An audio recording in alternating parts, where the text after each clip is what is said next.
చూడమ్మా, సమస్యలకు పరిష్కారం చావనుకుంటే ప్రపంచంలో మనుషులే మిగలరు. సమస్యలు వచ్చినప్పుడే సమర్థించుకోవాలి. ఇంకెప్పుడు ఇలాంటి పిచ్చి పని చేయకు. అలాగే. చూడమ్మా, ఇదిగో నీ పెట్టే. నువ్వు వద్దకుంటున్న ఇంటావిడ పంపించేసింది. మళ్ళీ ఆ ఇంటికి రావద్దండి. నేను వాళ్ళ దృష్టిలో చెడిపోయిన దాన్ని. బహుశా వాళ్ళ ఇంటికి వెళ్తే వాళ్ళు కూడా చెడిపోతారనేవో. వస్తానండి. వస్తా.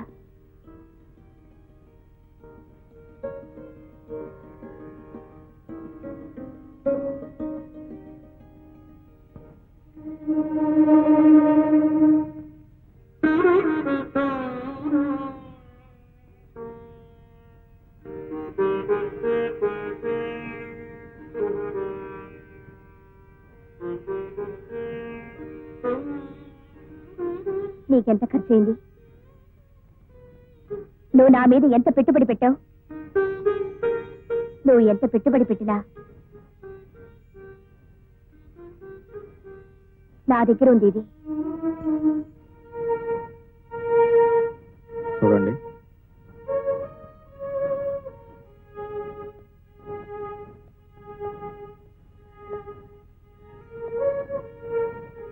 పెట్టుబడి పెట్టడానికి ఇది వ్యాపారం కాదు. వ్యాపారం కాకపోతే ఎందుకింత పెట్టుబడి పెట్టావు? మనసా, చాలా, సానుభూత? చస్తుందో బ్రతుకుతుందో కూడా తెలియని దాని మీద ఏ వ్యాపారస్తుడు పెట్టుబడి పెట్టాడు? మరి ఈ వ్యాపారస్తుడు ఎందుకు పెట్టాడో? సారీ, మిమ్మల్ని అడ్డం పెట్టుకుని నేను వ్యాపారం చేయలేదు. నా వ్యాపారంలోకి మీరు తీసుకురాబడ్డారు. దానికి దీనికి ఏమిటి తేడా? చావడానికి చంపడానికి ఉన్న తేడా. మరంత తేడా తెలిసిన వాడివి ఇంత రాక్షసంగా ఎలా ప్రవర్తించావు? మనుషుల్లో రాక్షసులంటూ ప్రత్యేకంగా ఉంది. పరిస్థితులే మనుషులను రాక్షసులు చేస్తాయి. నా జీవితానికి ఇది ఒక బ్రతుకు తెరువు అవుతుంది అనుకున్నాను. నా బ్రతుకు తెరువు కొందరు జీవితాన్ని నాశనం చేస్తున్న నేను కల్లో కూడా ఊహించలేదు. నేను మనిషిని. నాకు సొంత చెల్లెలు లేకపోయినా చెల్లెలు లాంటి వాళ్ళు చాలా మంది ఉన్నారు. నాకు తల్లి లేదు అన్నా, ఉంది. ఆమె తల్లి కాదు, దేవత. నా ఒంట్లో రక్తం ఉంది కాబట్టి నేను చేసిన తప్పు తెలుసుకోగలిగాను. నా ఒంట్లో నీరు ఉంది కాబట్టి నీ పరిస్థితి చూసి కన్నీరు కార్చగలిగాను. చూడగలుగుతున్నాను. ప్రతి మనిషి ఏదో ఒక పరిస్థితిలో ఏదో ఒక సందర్భంలో తప్పు చేసి ఉంటాడు. తన తప్పు తను తెలుసుకున్నవాడు మనిషి అవుతాడు. తన తప్పు తను సర్దిద్దుకోగలిగిన వాడు మానవుడు అవుతాడు. నేను చేసిన తప్పు వల్ల నీ జీవితం నాశనమైంది. మళ్ళీ నీ జీవితం నా ద్వారానే బాగుపడాలి. అవకాశం నాకు ప్లీజ్.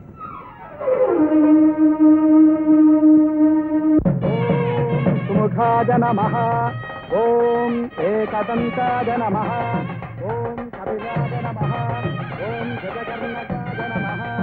ఓం లంబోదరాయ నమః. ఓం సుముఖోత్రే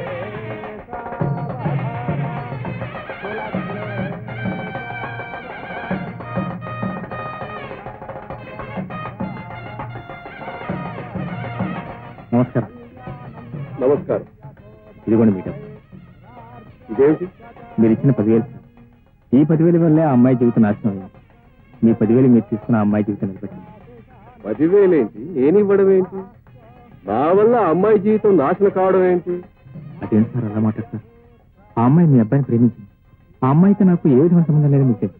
కేవలం మీరు 10,000 ఇవ్వడం వల్ల నేను అబద్ధం సాక్ష్యం చెప్పాను. ఇప్పుడు అమ్మాయి జీవితం నాశనం చేయకండి. ఆ అమ్మాయిని మీ అబ్బాయికి ఇచ్చి పెళ్లి చేసుకోండి. నీతో సంబంధం ఉన్న అమ్మాయిని మా అబ్బాయికి ఎలా పెళ్లి చేస్తావయ్యా?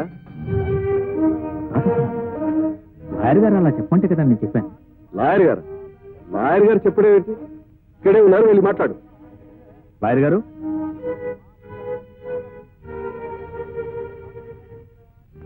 ఏమండి లాయర్ గారు, ఈ అమ్మాయికి నాకు సంబంధం ఉందని నాతో అబద్ధం సాక్ష్యం చెప్పించి ఆయనతో 10,000 ఇప్పించింది మీరు కాదు? ఏమిటి శర్మ, ఇతను కోర్టులో చెప్పింది అబద్ధం సాక్ష్యం? భలేవారు సార్ మీరు. నేనేమిటి అబద్ధం సాక్ష్యం చెప్పించడం? ఇన్నేళ్ల నా సర్వీస్ లో నేను ఎప్పుడైనా అబద్ధం సాక్ష్యం చెప్పించడం చూశారు సార్ మీరు? ఏమయ్యా, నువ్వు నేను ఎప్పుడు కలుసుకున్నాం, ఎప్పుడు మాట్లాడుకున్నాం? ఈ కేసుతో నాకు సంబంధం ఉంది, నేను సాక్ష్యం చెప్తాను అన్నావు. సరే రమ్మన్నాను, వచ్చావు, సాక్ష్యం చెప్పావు.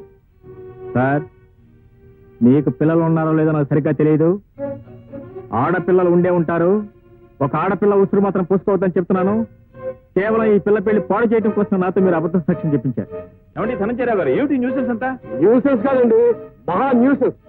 ఆనాడు తన పెళ్లి ఎక్కడ ఆగిపోతుందోనని నేను చంపడానికి ప్రయత్నించానని నా మీద పోలీస్ కేసు పెట్టింది.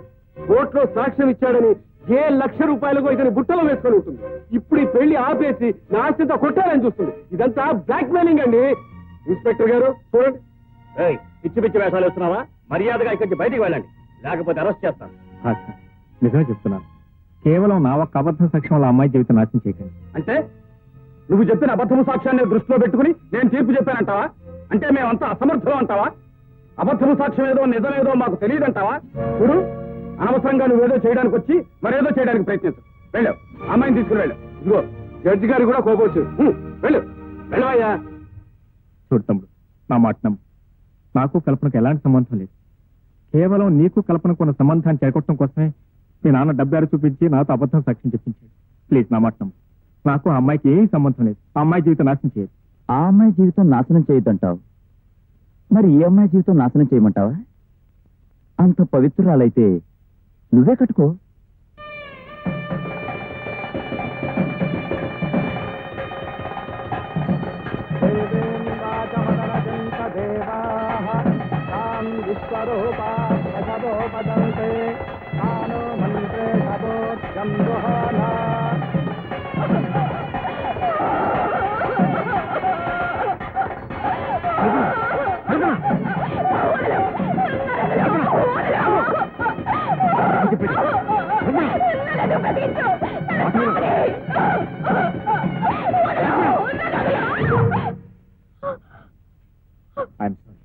నీ ఉద్రేక నాకు వేరే మార్గం కనిపిస్తుంది.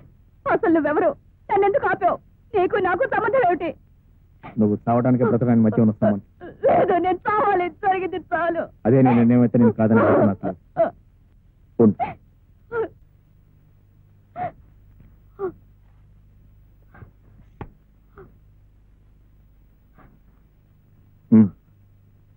సత్యం ముందు నా చావుకు అభిమన్యుడే కారణమని ఈ తెల్లకాతి మీద రాసి సంతకం పెట్టి కమా.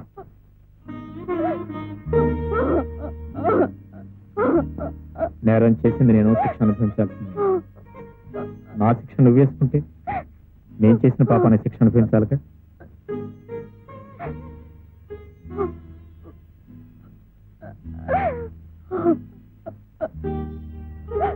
ఏ రాయలేదే? రాయడానికి మనసు రావటం లేదు కదా. రాసిస్తానని ఉడికిస్తానని భయం కదా. నేను ఎలాగో చస్తున్నానో పాపం ఆయన ఎందుకు చంపడం అనే? నన్ను చంపాలన్నంత కోపం దానివి బాధపడటం జరిగింది. ఎందుకు ఆగా? నువ్వు మనిషివి కాబట్టి, నీకు మనసుంది కాబట్టి, ఆ మనసు మెత్తబడింది కాబట్టి. అలాగే నేను ఒక మనిషిని, నాకు ఒక మనసు ఉందని, నా మనసు మెత్తబడిందని నువ్వు ఎందుకు అనుకో? చూడు కదా, సత్యం సాధిస్తా. బ్రతికించారుగా, ఏం సాధించాను? బాగా బ్రతికే మనిషిని బ్రతకనివ్వకుండా చేశారు. బ్రతికే వద్దనుకున్న దాన్ని బ్రతికించారు. ఇప్పుడు నేను బ్రతికి ఏం చేయాలంటారు? చెప్పండి, నన్నేం చేయమంటారు? మీరేసిన ముద్రతో బయట మనిషిగా తిరగల్లా, బ్రతకల్లా. ఒకవేళ బ్రతకాలనుకున్నా ఈ సంఘం నన్ను బ్రతకనిస్తుందా? అందుకే నేను చావాలంటే చావాలి. మనిషి గమ్యం చావు కాక. నిజమే, బ్రతకడానికి నాకు గమ్యం కావాలిగా. నీ మనసు మార్చుకోగలిగితే ఆ గమ్యం నేనే అవుతుంది.